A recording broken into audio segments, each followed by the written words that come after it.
Quem está recebendo essa folha de um resumo do estudo já viu que o nosso assunto é o que devemos saber sobre a vida eterna. E nós queremos então ler o texto base, que está aí logo também na abertura, e eu gostaria que você acompanhasse aí na sua folha. E sabemos que já o Filho de Deus é vindo e nos deu entendimento para conhecermos o que é verdadeiro. E no que é verdadeiro estamos, isto é, em seu Filho Jesus Cristo. Este é o verdadeiro Deus e a vida eterna. Vamos repetir essa frase final? Este é o verdadeiro Deus e a vida eterna. Lindo este texto. Vamos orar por um minuto. Eterno Deus, Pai de nosso Senhor Jesus Cristo, Deus da glória, obrigado, Senhor, por estar nos proporcionando o privilégio de estar juntos em comunhão, de estarmos neste lugar tão aprazível, de termos a Tua palavra diante de nós para meditarmos. Bem-vindo, Espírito Santo, bem-vindo, Senhor, ocupa Teu lugar, ocupa, Senhor, o centro desta reunião, das nossas mentes, das nossas intenções.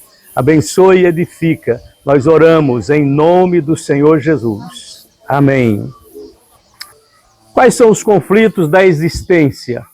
Eu coloquei alguns, mas são muitos outros. Por exemplo, o pecado.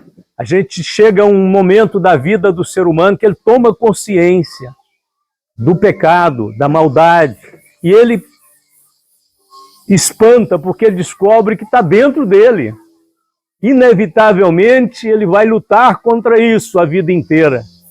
O bem que quero não faço, o mal que não quero acabo fazendo. Expressou bem Paulo, né, sobre esse conflito existencial. As pessoas podem negar, dizer, não creio em pecado, mas você não pode negar o que há um princípio do mal, impulsionando, guiando, dominando as pessoas.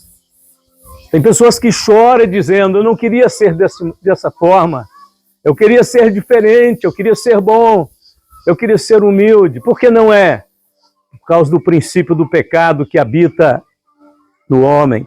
O sofrimento, o céu, o inferno, a morte e a vida eterna.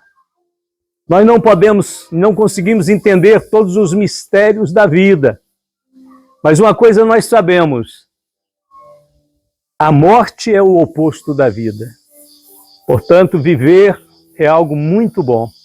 Ainda que haja os desafios, ainda que tenhamos essas crises, esses embates existenciais. Eu não conheço nenhum jovem que esteja pensando em fazer um plano funerário. Geralmente a juventude é sinônimo de vida. E aonde a vida está, ninguém está pensando nisso. Outro dia eu vi uma propaganda de um plano funerário que dizia: contrate o plano funerário, viva mais. Que hipocrisia, né? Viva mais e não se preocupe, você terá um atendimento personalizado e poderá ser um dos primeiros da fila. Misericórdia. Esta é a única fila que ninguém importa do outro passar na frente. Estes são os dilemas, esta é a nossa vida.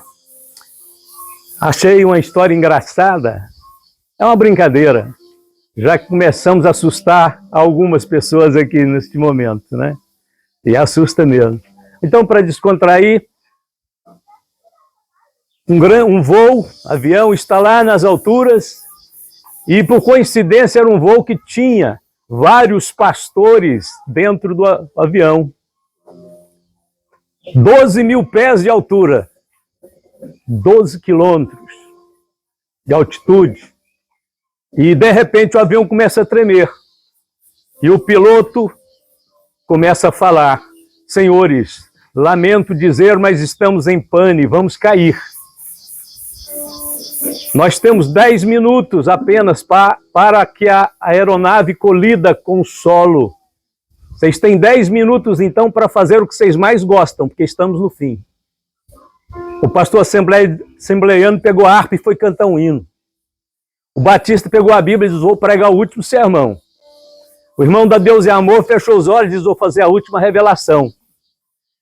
E o pastor da Universal disse, cadê a sacolinha?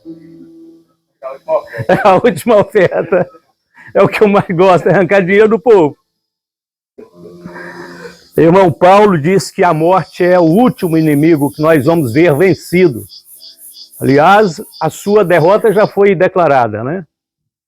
Quando Jesus ressuscitou, o poder da morte já foi anulado, embora ela ainda perdure por uma questão de dispensação, até chegar ao ponto em que haverá um grande júbilo dizendo, onde está o morte, ó guilhão? Onde está o pecado, a tua vitória? E então nós diremos, graças a Deus que nos dá vitória por nosso Senhor Jesus Cristo, né? E o último inimigo que é de ser aniquilado é a morte.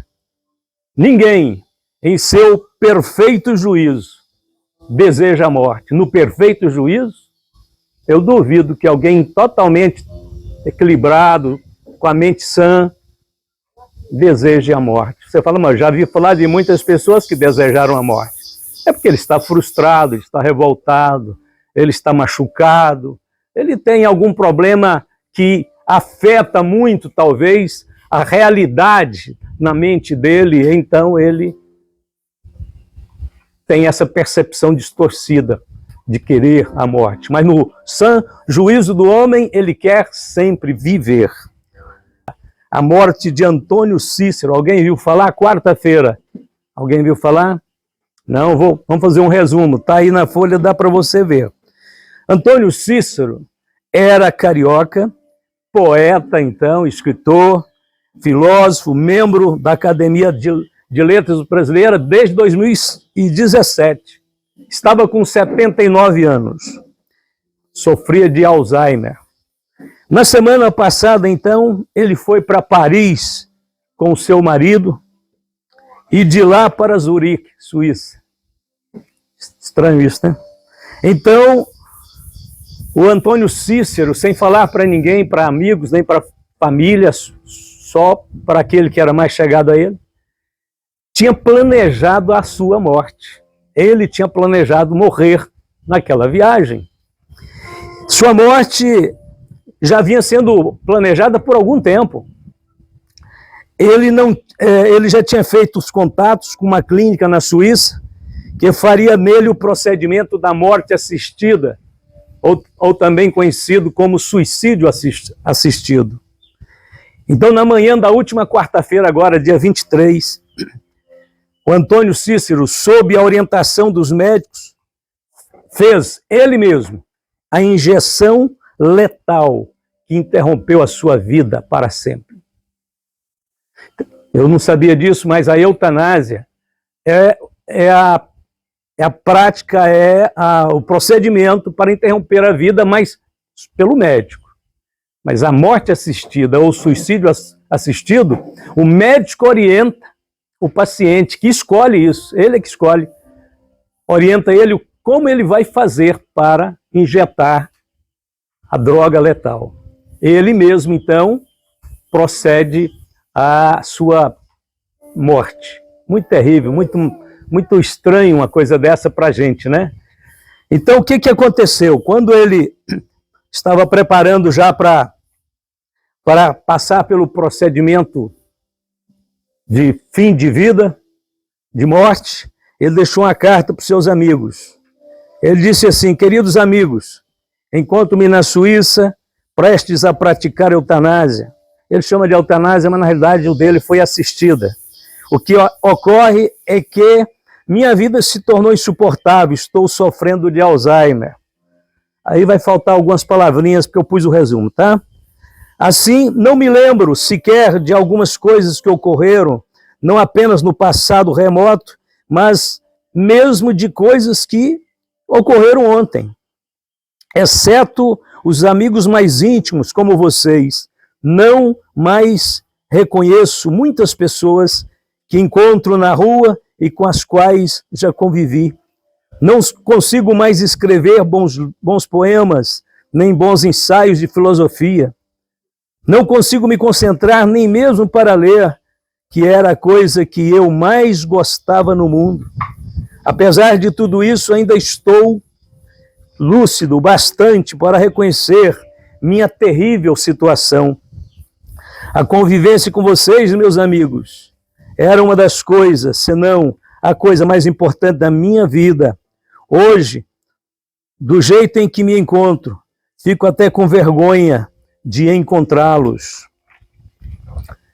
Pois bem, como sou ateu, desde a adolescência, tenho consciência de que quem decide se minha vida vale a pena ou não, sou eu mesmo. Espero ter vivido com dignidade e espero morrer com dignidade. Eu os amo muito. Eu lhes envio muitos beijos e abraços. Então ele partiu para a eternidade dessa forma, deixando estas palavras que nós acabamos de ler.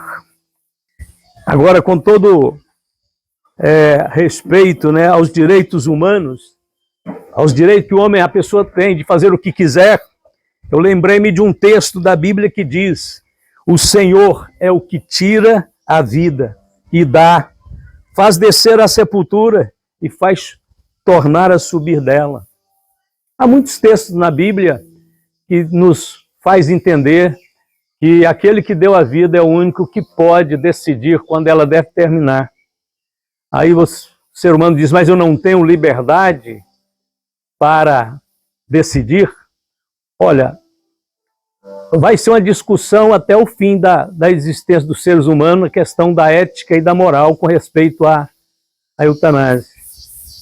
Alguns justificam ela por causa de intensos sofrimentos, intensas dores, mas ainda continuo pensando que um ser humano nasceu no seu senso equilibrado de consciência.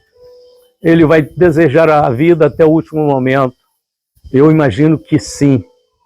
Eu imagino que o que foge disso é doentio, é perigoso. Agora que no Brasil é crime a eutanásia. O que é a morte? Vamos ver aí no seu papel. Letra A, cessação da vida. Letra B, o portal da eternidade. C, o marco zero para uma nova forma de existir. São breves definições e bem práticas, certo? Não são filosóficas, não são nem teológicas. Elas são práticas. Tem fundo teológico, claro, também. Mas é bem prática. É o portal da eternidade. Você sai do presente mundo material, físico, e passa para um mundo espiritual. O portal é a morte. Quantas horas depois vamos nos achar no mundo espiritual depois da morte? Não tem horas não, é segundos. Fechar os olhos e abrir e ver uma nova realidade diante da gente, né? E é o marco zero para uma nova forma de existir, com Deus ou sem Deus, no céu ou no inferno, mas é uma nova forma de existir. Agora, o que não é a morte? Vamos lá, letra A. Não é a aniquilação do nosso alter ego, ou seja, não aniquila o nosso homem interior. A morte aniquila o corpo. O corpo realmente fica aniquilado, vai para o pó da terra, desintegra, acaba. Só o poder de Deus mesmo na ressurreição para trazer isso de volta. É o que Deus vai fazer para mostrar o poder dele, que ele nem precisava. Podia fazer tudo de novo. Ele vai ressuscitar o corpo que foi sepultado e imediatamente, se for de um salvo, já vai dar a esse corpo uma transformação, as propriedades de um corpo espiritual. Então ele só vai ressuscitar para mostrar o poder e a glória dele. É só mesmo para cancelar o estigma da morte, é só mesmo para proclamar a grandeza dele. Agora os ímpios receberão um corpo de vergonha eterna. Já a gente vai ler um versículo. O que não é a morte? Letra B. Não é um estado de inconsciência, nem de amnésia. Há algumas religiões, como o Adventismo, o Testemunho de Jeová, que prega que quando o ser humano morre, ele apaga, ele desaparece, ele fica zero. Como se ele entrasse num profundo estado de coma contínuo, em que ele não teria mais noção de nada, nem de si mesmo, nem de coisa alguma. Não é possível, o ser humano é tão grande para desaparecer. O ser humano é alguém idealizado por Deus para ter existência, consciência eterna. E nem amnésia. Esqueci, morri, esqueci de tudo, não sei nada do que aconteceu lá atrás. Não, nós vamos saber sim. Se tem galardão, tem consciência do que nós fizemos para saber que foi recompensa. Se tem condenação, tem consciência da prática do mal. Como é que um homem vai ser condenado na eternidade se ele não tem mais nem consciência de erro, de pecado e transgressão? Ele vai ter consciência sim. Quando a Bíblia fala que as coisas velhas vão passar, né, que algumas coisas irão ser eliminadas, são algumas coisas que não têm a ver com esses princípios morais. Se é uma brincadeira que se fez, um gracejo, uma piada que você contou, isso aí pode ser que desapareça mesmo. Mas atos morais não. Atos morais implica a nossa responsabilidade como ser humano, como criatura de Deus. Letra C. Não é um processo de purificação. Por incrível que pareça, antigamente isso aqui era só ideia dos espíritas, das religiões orientais que creem na transmigração da alma e do catolicismo que crê no purgatório. Por incrível que pareça, já tem igreja evangélica crendo que depois da morte há purificação para crentes que estavam desviados, ou seja, eles podiam estar praticando todo e qualquer pecado, e aí eles ignoram todos os textos da Bíblia que diz que os que tais praticam certas coisas não herdarão o reino de Deus, e coloca eles, ao invés da categoria de perdido, coloca esses crentes que praticam o pecado abertamente, comumente, regularmente, põe eles na classe de um grupo especial, que passou pela vida, ignorou o Calvário, pisou no sangue de Jesus, e aí alguns pregadores evangélicos pegam esse indivíduo que profanou o Espírito da graça, que abusou da paciência de Deus, e põe ele numa categoria super especial. Diz, não, agora depois da morte você vai passar pelo ranger de dentes, que é um processo de purificação. Porque uma vez salvo, salvo para sempre. É por conta disso, desse pensamento. Olha, quando a gente é salvo, a gente não perde mais a salvação, não. O filho nunca deixa de ser filho. Mas o pai do filho pródigo disse assim, este meu filho estava morto. Se ele morre, antes de voltar para o pai, estava morto. Né? Há um outro grupo, irmão Arlen, que diz o seguinte, não, a salvação é igual um navio. Aí o indivíduo está andando lá no convés do navio, deu uma onda, deu uma balançada, ele escorregou e caiu. Não, mas caiu dentro do navio, não caiu no mar. Só que não tem essa queda na salvação, ou cai fora do navio, ou não cai. Se cair, vai cair fora. Perde os direitos de filho, de filiação, de salvação, sim. A Bíblia diz que Jesus Cristo, sendo consumado, veio a ser a causa da eterna salvação. Olha, nós cremos na salvação eterna, mas veio a ser a causa da eterna salvação para aqueles que lhe obedecem. Hebreus 5:8. Então, processo de purificação, vocês vão ficar escandalizados. Sabe qual a igreja que prega isso? E eu tenho a gravação do pastor falando de um casal de jovens na igreja. Ele usa essa ilustração num culto, dizendo que saíram do culto e resolveram ir para o motel. Ele fala isso abertamente para a igreja. E aí o casal de jovens que saiu da igreja e não foi para casa, foi para o motel, comete um pecado. Como é que chama esse pecado na Bíblia? Prostituição. A Bíblia diz que os que prostituem não herdarão o reino de Deus. Aí ele disse assim, irmãos, esse casal de jovens, se morrer, está salvo ou está perdido? Aí a turma lá na igreja, o grupo, uns fala, não, sim, não sei. Ele disse, não, irmãos, claro que está salvo. Aliás, se aquele jovem, né, na hora do relacionamento, não aguentar a emoção e o coração dele parar, ele vai chegar no céu, nem que seja com as calças na mão. Agora eu vou falar para vocês quem é. Vocês gostam de ouvir? Alguns gostam. Alguns. É o senhor Aloísio, fundador da Igreja Videira, que prega essa doutrina falsa do inferno. Aí lá tem muita coisa boa, poxa. Tem. O diabo, para dar para você uma colher de veneno, ele te mostra um mar de verdade. Porque só uma colher é suficiente para matar um indivíduo. Não precisa de um mar de veneno, não. E você tem que ter cuidado, porque Jesus disse que nos últimos dias haveriam falsos profetas. Aí nós chegamos nos últimos dias, não existe falso profeta. Cadê eles? Não, todo mundo, cada um tem uma ideia, isso é um ponto de vista, isso é uma forma de pregar, tal. Mas não existe mais falso profeta. Irmãos, quem prega uma doutrina falsa é um falso profeta. Ele pode pregar muita coisa certa, mas se ele mistura o veneno com a mentira com a verdade, é misturar o veneno, uma colher de veneno no mar de verdade. Então, morte não é um processo de purificação. Aliás, se fosse um processo de purificação, pensa comigo. Ora, já tem essa forma de ir para o céu, tem um processo de purificação depois na morte. Então, para que Jesus morrer, gente? Para que Jesus sofrer tanto? Para que Jesus vir a este mundo, encarnar-se, fazer esse homem nascer na manjedoura, sofrer, ser pisoteado, ser morto?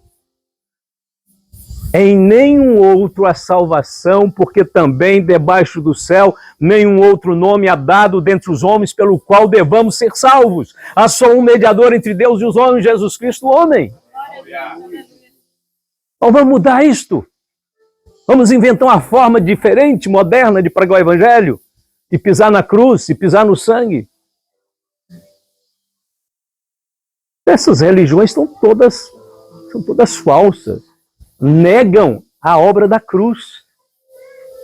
Negam o único caminho. Pedro e Judas profetizaram sobre esses homens perversos que mudariam a verdade. Quando eu falo que eles é perversos, não é porque eles saem dando soco nas pessoas na rua, não. Perverso é pegar a verdade e fazer uma distorcida nela. E começa a ensinar. E as pessoas incautas, despreparadas, sem menor conhecimento da Bíblia, começam a vibrar com isso. Aí nasce uma seita, com o nome de cristã ainda, né? E quinto, a morte não é a certeza da vida eterna. Não é. Se eu morrer, eu tenho a vida eterna. Tem aquela história, todo mundo que morre fica bonzinho. O sujeito levava uma vida de cachorro, de miséria, morreu, todo mundo... era tão bonzinho. Não, a morte não é a certeza da vida eterna. Olha, a morte jamais apagará uma culpa sequer, ou limpará as nossas consciências. Não acontecerá absolutamente nada de melhora depois da morte. Se a pessoa morre ímpio, ele segue ímpio. A única oportunidade que o homem tem de reconciliar com Deus é enquanto está vivo. Depois que ele morrer, não há uma oportunidade de reconciliação, de perdão, de arrependimento. Você está lembrado da história que Jesus contou do rico e Lázaro? O rico, quando se achou lá no Hades, ele disse, Senhor, manda que alguém aqui ressuscite e vai avisar meus irmãos para não vir para cá. Você acha que ele tinha mudado? Você acha que ele tinha dado uma melhoradinha? Não. Eu vou te contar por que ele não queria que os irmãos dele também fossem para lá. É porque se os irmãos dele morressem no caminho que eles estavam andando, quem era responsável de pôr eles no caminho mau era o rico, que financiava as festas, as farras, e os seus irmãos estavam todos desencaminhados. E se eles morressem e fossem para lá, para o inferno, os irmãos iriam encontrá-lo lá e iriam acabar com ele. Ele estava morrendo de medo porque ele era o causador do desvio de muitos. Você fala, que é isso, pastor? Não está escrito na Bíblia, mas eu presumo que ele estava tentando se livrar de mais um sofrimento no inferno, porque o inferno vai ser a potencialização do mal. A pessoa morre aqui, ele é ímpio, traficante, matador, ele é cruel, morre, vai para o inferno. Leva tudo que ele tinha de ruim, leva com ele. O outro morre acolá, era ladrão, assassino, vai para o inferno, leva com ele esse mal. O outro morre no outro lugar, outro no outro lugar. Cada um que morre sem Deus vai levando para o inferno isto. O que vai acontecer no inferno? O inferno vai ser a potencialização do mal. Onde as pessoas se matam e se matam e se matam. A morte é eterna, então se morre hoje, amanhã, depois, daqui 1000 anos, daqui 1 milhão de anos, está morrendo e continua morrendo. Agora pense ao contrário, o céu é a potencialização do bem, da pureza, do amor, da verdade, da alegria, da paz. Porque morre um crente que serviu a Jesus e procurou encher o coração dele de fé, de amor, de retidão. Aquela pessoa que odiava a mentira, odiava a vida escusa, oculta. A vida dele era transparente diante de Deus. Aí ele morre, vai para o céu, ele leva isso tudo para lá. Por isso que a Bíblia diz que no céu haverá alegria. Por quê? Porque os salvos morrerão na terra e levarão a alegria deles para o céu. Que lindo, né? Que maravilha, que diferença.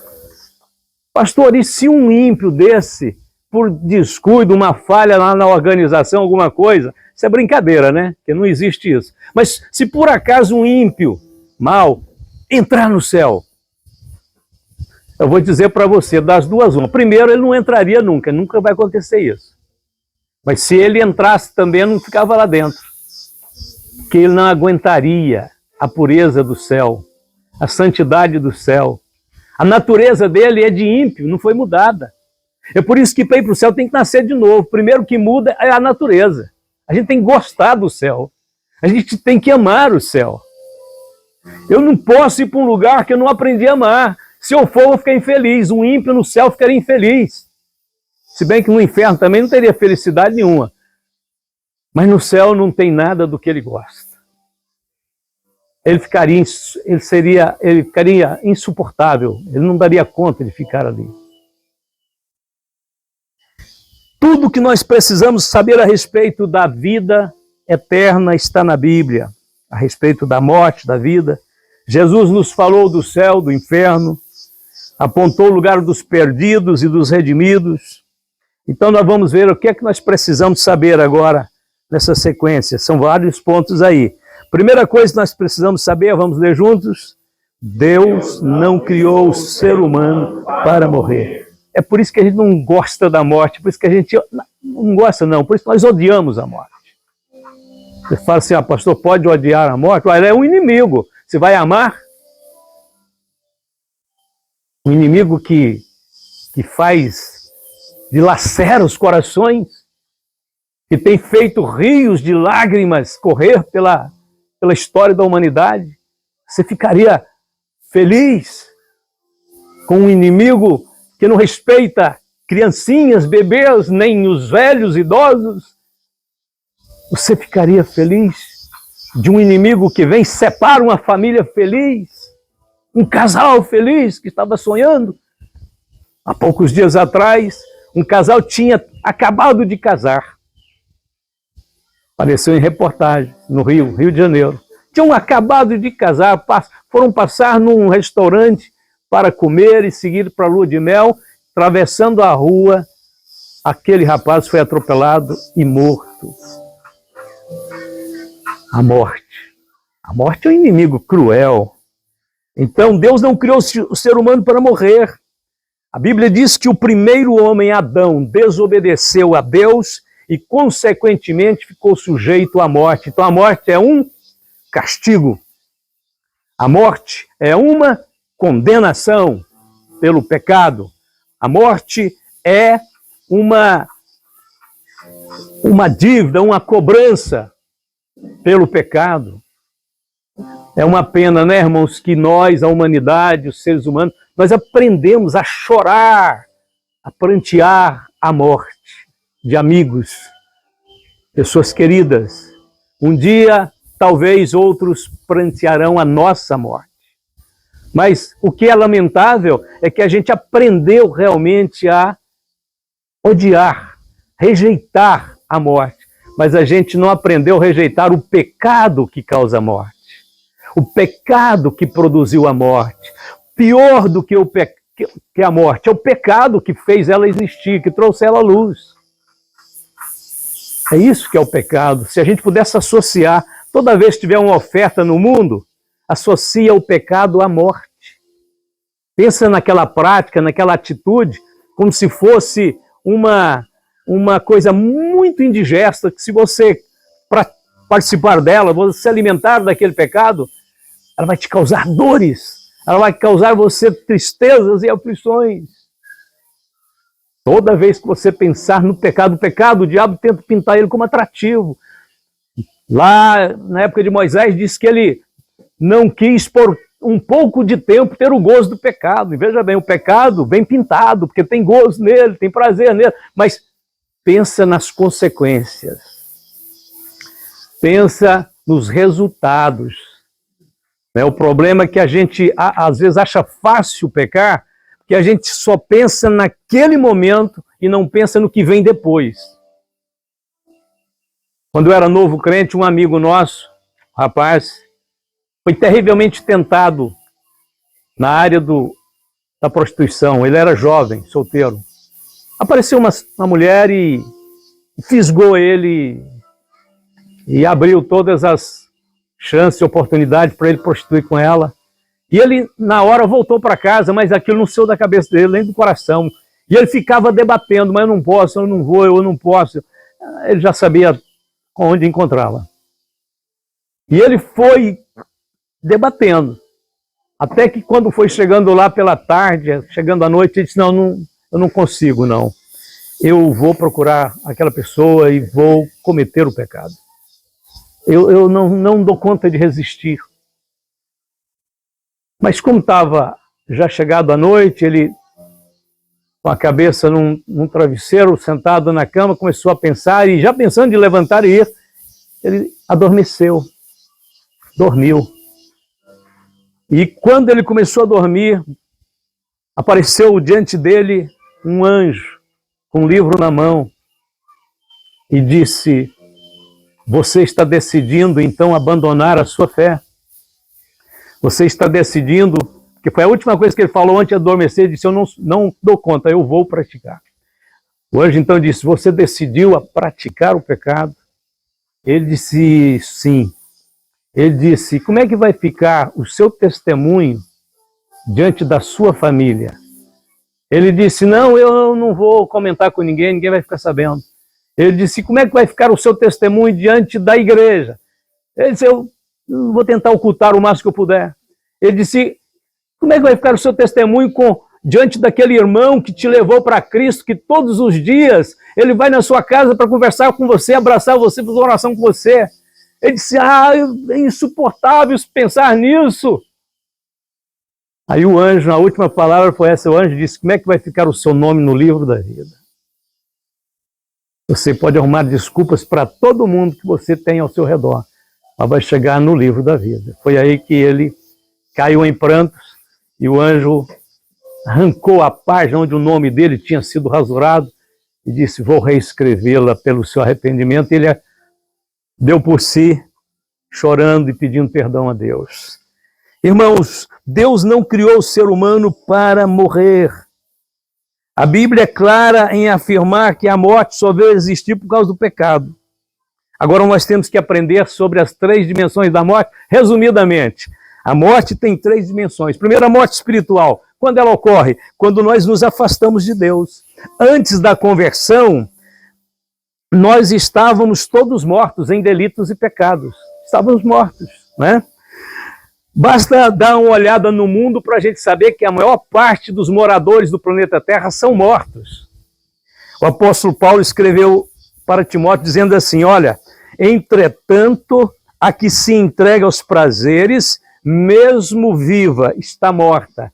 Nós podemos dizer o mesmo sobre a maioria dos moradores da terra. Mesmo vivos, estão mortos. Por que sabemos que estão mortos? Por causa do mundo que ele cria. O mundo tem criado um mundo de violência. O homem, pecador, tem criado um mundo de violência, um mundo de maldade, um mundo de injustiça. Por que que o mundo está insuportável? Porque os homens criaram este mundo. O homem natural precisa ser vivificado. Ele está morto. E isto só pode acontecer por meio de um relacionamento com Jesus. E tem que ser um relacionamento vital, não é só formal, não. Ah, Jesus para cá, Jesus para lá, Jesus é isso, Jesus é aquilo, Jesus no canto, Jesus na brincadeira, Jesus no passeio. Não, não. É Jesus na comunhão. É ter relacionamento vital com Jesus, é você realmente saber que você e ele são amigos pessoais e íntimos. Ele compartilha da sua vida e você está todos os dias olhando para Jesus pelas Sagradas Escrituras. Se alguém está em mim e eu nele, esse é o relacionamento vital. Jesus disse, se alguém está em mim e não dá fruto, atira. Há um tipo de relacionamento religioso que parece que está, mas não está. Estar nele é apenas formal. Agora nós temos que estar nele vitalmente. Vital é aquele apego a Jesus, que desse apego a gente extrai a vida eterna dele. Dele emana para nós a vida eterna. Em verdade vos digo que vem a hora, e agora é, em que os mortos ouvirão a voz do Filho de Deus, e os que a ouvirem viverão. Esse é o novo nascimento. O segundo passo é permitir que ele entre na vida. Eis que estou à porta e bato. Se alguém ouvir a minha voz e abrir a porta, eu entrarei em sua casa, cearei com ele e ele comigo. A gente ouve Jesus falar. Como que a gente ouve, pastor? Suponhamos que neste retiro tenha vindo um jovem, não sei se tem, só está uma hipótese. Tenha vindo um jovem que não é de igreja, que não conhece a palavra de Deus, que a família não importa com religião, e ele nasceu, foi criado, já está rapaz, uma moça, mas veio, vocês, vamos conosco. E ele chegou e assentou aqui. E enquanto eu estou pregando a palavra de Deus, além da minha voz, o Espírito de Deus está operando poderosamente em cada coração. E de repente bate naquele jovem a convicção de pecado. E ele diz, eu sou um pecador, eu preciso deste Salvador que o pastor está falando. E então na hora da oração ele coloca os joelhos no chão e diz, Jesus me aceita, me recebe, me perdoa, me salva. Então naquele momento ele ouviu a voz e abriu a porta. Se nós abrimos a porta, Jesus já garantiu que vai entrar. E vai cear conosco e nós cearemos com ele. Isso fala de quê? Comunhão. Este é o relacionamento vital. Morte física. Já falamos, a separação do alma e do espírito do corpo. O espírito e a alma estão sempre juntos. Na morte, ela sai do corpo, deixa o corpo. A alma e o espírito seguem o caminho para a eternidade, o corpo para o cemitério. Morte eterna. Por ocasião da morte física, o homem deixa o seu corpo, segue para a eternidade, para o Pai dos Espíritos. A Bíblia diz em Hebreus 12:9 que Deus é o Pai dos Espíritos. Agora, isso não quer dizer que partir para Deus é partir para a vida eterna, né? Partir para Deus é ficar à disposição do julgamento, do juízo. Ali o homem será julgado. Se ele receber a vida eterna, entrará no perfeito estado eterno, de gozo, bem-aventurança. Se for condenado, sofrerá a justa condenação dos seus pecados. E na eternidade, o homem terá consciência do porquê que ele foi condenado. 3. Vamos ler juntos? Vamos rápido agora. Devemos viver bem para morrer bem. É aí que nós voltamos à parábola, aliás, não é nem parábola, a história do rico e Lázaro, que Jesus mostra que há 2 destinos. Eu não vou dar os detalhes, mas não vou falar mais dos detalhes, mas ali fica claro, há 2 destinos.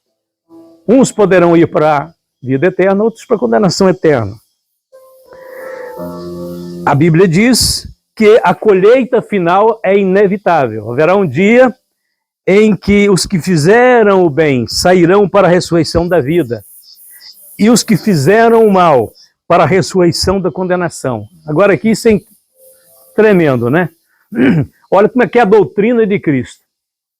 Existem duas ressurreições, a da vida e a da condenação. Mas para que ressurreição da vida? Até a gente parece que entende, né? Ressurreição da vida, recebe um corpo glorioso para morar no céu, desfrutar eternamente da presença de Deus, da comunhão dos irmãos, da alegria, da paz, da vida plena. Mas para que ressurreição da condenação? Se é ressurreição, é do corpo. Aqui fala de uma ressurreição corporal. Então haverá um corpo de vergonha eterna para o condenado, o ímpio. Porque ele experimentará uma condenação que traduzida é a morte eterna. Então ele terá um corpo que morrerá, morrerá e morrerá. Não me pergunte. Isso é um incógnito na minha mente também, uma interrogação dos meus estudos. Haverá algum dia que o lugar da condenação eterna, com todos os moradores daquele lugar, haverá um dia que ele será extinto? A Bíblia não fala. Fala, é claro, que é um lugar de condenação eterna. Se é eterna, parece que não será extinto, né? Para sempre. Precisava? Não sei porquê, mas Deus vai permitir que fique. Talvez para que o pecado nunca mais seja buscado pelo homem, pela sua criação. Talvez para deixar a lição que o pecado é algo mau, que custou a vida do seu filho Jesus na cruz. Fato é que é mais um mistério que a gente depara com ele e apenas aceita o que está escrito e nada mais. Irmão, se quisermos viver com Deus na outra vida, temos que andar com Ele nesta vida. Eu sempre prego isso, né? Você não leva um desconhecido para sua casa. Um pai que leva um desconhecido que ele achou na rua, que ele nunca viu, para a casa dele, para dormir debaixo do mesmo teto onde estão seus filhos, suas filhas, é um pai irresponsável. A gente leva para casa um amigo, e tem que ser um grande amigo de total confiança, aí sim. Pois assim também Deus levará para a sua casa os seus amigos. Ah, não, mas Deus devia ser bonzinho, deixar o ímpio entrar no céu. Se Deus fizer isso, ele é um irresponsável. Se Deus fizer isso, ele não pode ser meu pai. Porque nas mãos dele eu estou inseguro. Se ele permite pessoas más e perversas, vá viver lá naquela habitação. Chega da experiência que a gente já tem com esses ímpios aqui no mundo. Eu não quero ter mais nenhuma experiência com a impiedade que teve neste mundo na eternidade. Mas Deus, eu estou falando isso, é força de expressão, é para causar um pouco de choque, mas Deus é justo. Deus é um pai que ama seus filhos e os protegerá eternamente. Na história de Jesus, sobre o mendigo, aparece o nome de um dos personagens, né? Rico e o mendigo chama Lázaro. Por que não fala o nome do rico? Sabe por quê? Porque Deus desconhece. Deus não reconhece o ímpio. Para Deus ele não existe. Não existe. Por que Deus chama o mendigo pelo nome próprio? Porque o mendigo Lázaro era um homem que temia Deus. Era um homem que tinha nascido de novo, era um homem que guardava a vontade de Deus no coração. Então Deus conhecia ele. Há vários textos na Bíblia que Deus diz, olha, principalmente para religiosos, hein? Cuidado com esse negócio de ser só religioso. Então lhes direi abertamente, aqueles que chamam Jesus de Senhor e não são servos. Nunca vos conheci. Apartai-vos de mim, vós que praticais iniquidade. Outro texto lá de Mateus 25. Depois chegaram também as outras virgens, dizendo, isso aqui são os crentes relapsos. Senhor, Senhor, abre-nos a porta. E ele respondendo disse, em verdade vos digo que vos não conheço.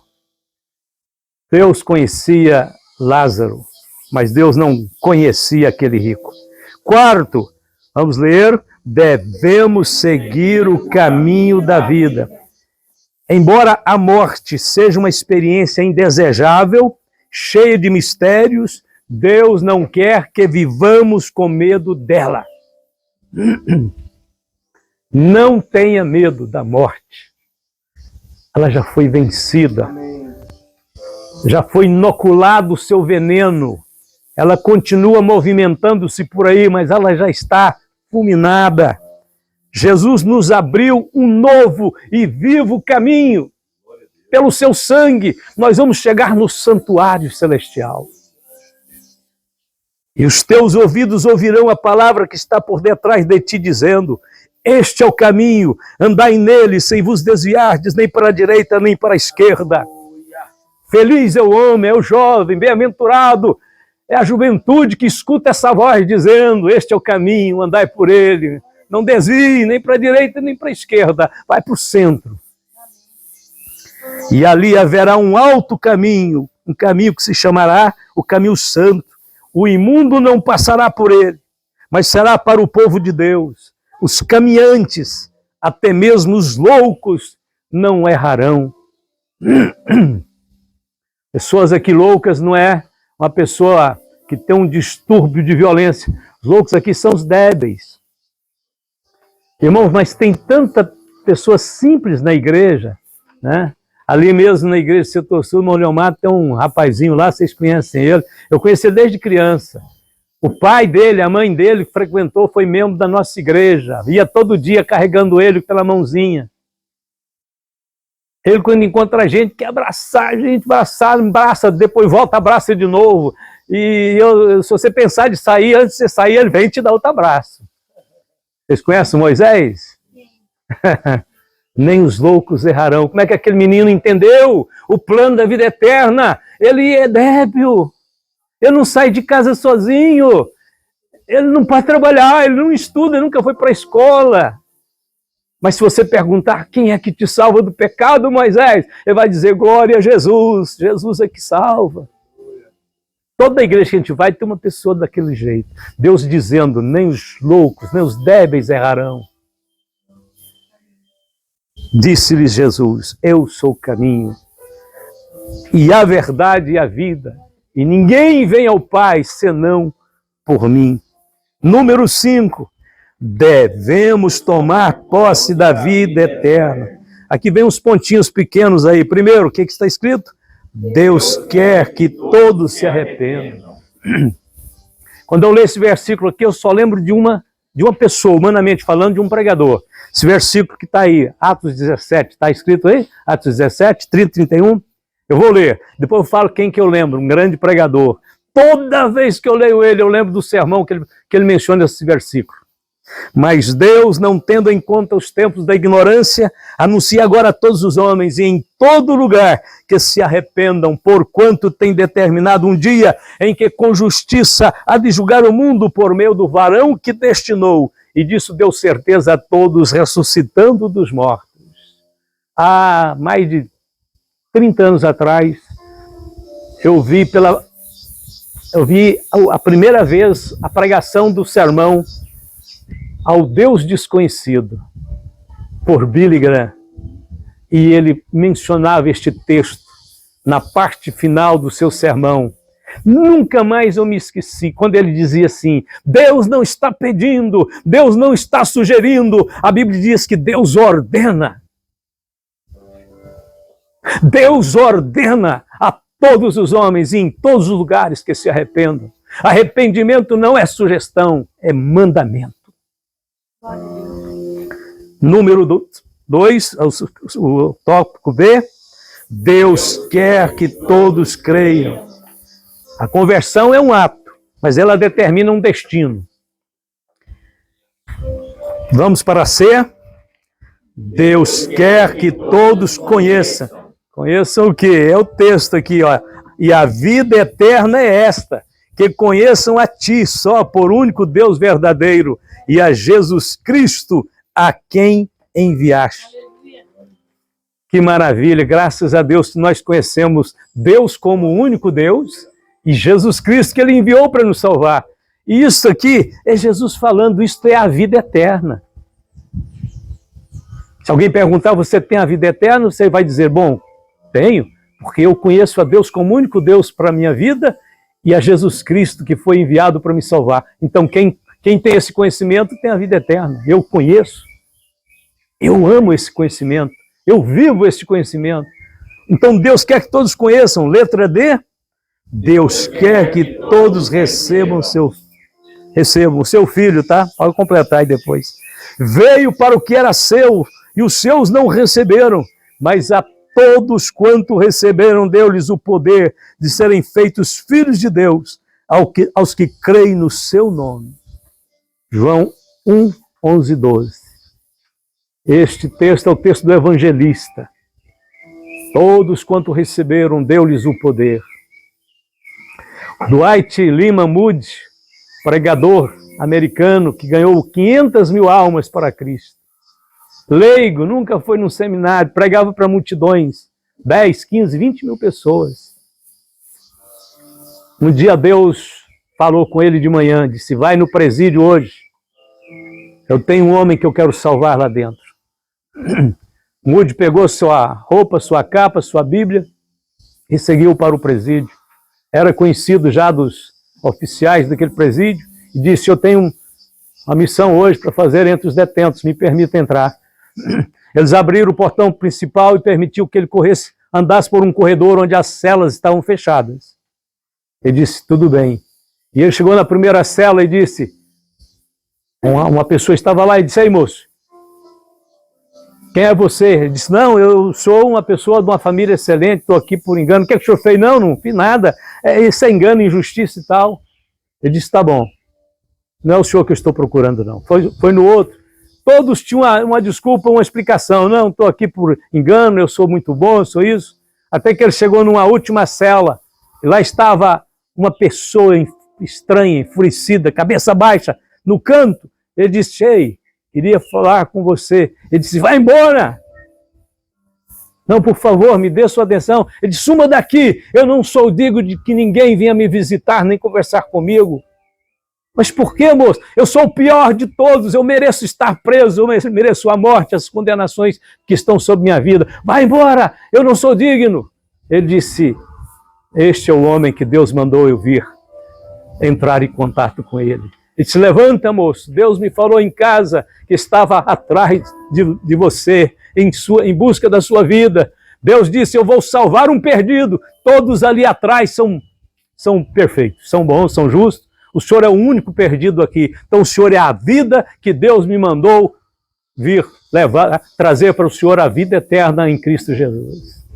E orou por aquele homem, e aquele homem começou a soluçar desesperadamente, dizendo, mas Deus me ama, Deus me aceita. Ele disse, Deus me tirou de casa para vir aqui para dizer isso para o Senhor. Levanta e louva a Deus que te ama, te perdoa e te salva. O Senhor é um pecador? Sim, então eu estou te apresentando um grande Salvador.